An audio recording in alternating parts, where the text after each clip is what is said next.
નમસ્કાર, જય માતાજી મિત્રો, સ્વાગત કરું છું તમારું વિડીયોમાં। મિત્રો અત્યારે આપણે જઈ રહ્યા છીએ પાલીતાણાથી સિહોર। તો 33 કિલોમીટરની આપણી યાત્રા છે। 33 જવાના અને 33 આવવાના, એવી રીતની કુલ આમ 66 કિલોમીટરની યાત્રા છે।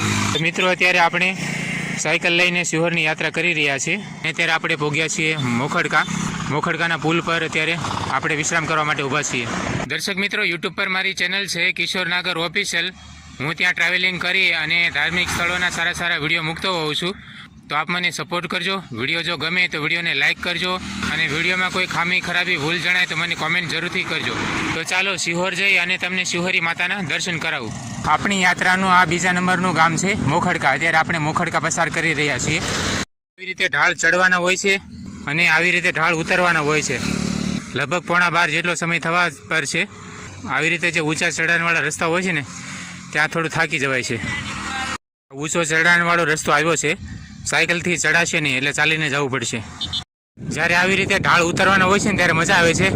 સાયકલ ચલાવી નથી પડતી, ખૂબ આસાનીથી સાયકલ દોડી જાય છે। હવે આપણે સોનગઢમાં પ્રવેશ કરી રહ્યા છીએ। અહીંયા આપણને ભાવનગર રાજકોટ હાઈવે મળી જાય છે।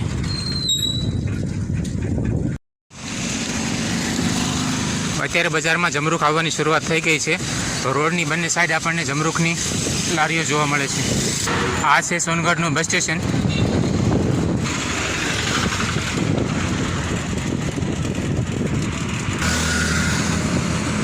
રસ્તામાં પાણી પીવા માટે હોલ્ટ લીધો છે। અત્યારે થોડી વાર વિશ્રામ કરી લઉં। આ છે પાણીની બોટલ અને આ છે મારા દુઃખના સમયમાં, નબળા સમયમાં સાથ આપનારી મારી સાયકલ। અત્યારે 12 વાગી રહ્યા છે અને સાયકલનું હેન્ડલ પકડીને જો મારા હાથની હાલત આવી થઈ છે। હમણાં થોડા દિવસ પહેલાં વરસાદ પડ્યો હતો એટલે થોડું હવામાન ઠંડુ છે, પણ તડકો પણ થોડો લાગી રહ્યો છે। બપોર થઈ ગયા છે તો થોડી વાર માટે પાણી પી લઉં, વિશ્રામ કરી લઉં, પછી આપણે આપણી યાત્રાને આગળ વધારીએ। મિત્રો, હવે આપણે વળાવડ ગામમાંથી પસાર થઈ રહ્યા છીએ। મિત્રો, હવે આપણે સિહોરમાં પ્રવેશ કરી રહ્યા છીએ। સામે રેલવે ફાટક આવી ગયું છે અને રોડની બંને સાઈડ આપ જોઈ શકશો કે અત્યારે જમરૂખની સિઝન છે, તો જમરૂખનું વેચાણ થઈ રહ્યું છે। આ છે રેલવે ફાટક અને હવે આપણું સિહોર ગામ આવી ગયું છે। મિત્રો, હવે આપણે સિહોરમાં પહોંચી ગયા છીએ। અહીંના વાસણો ખૂબ વખણાય છે। તાંબા પિત્તળના અહીંયા વાસણો બને છે અને લોખંડના સળિયાઓ અહીંયા બને છે।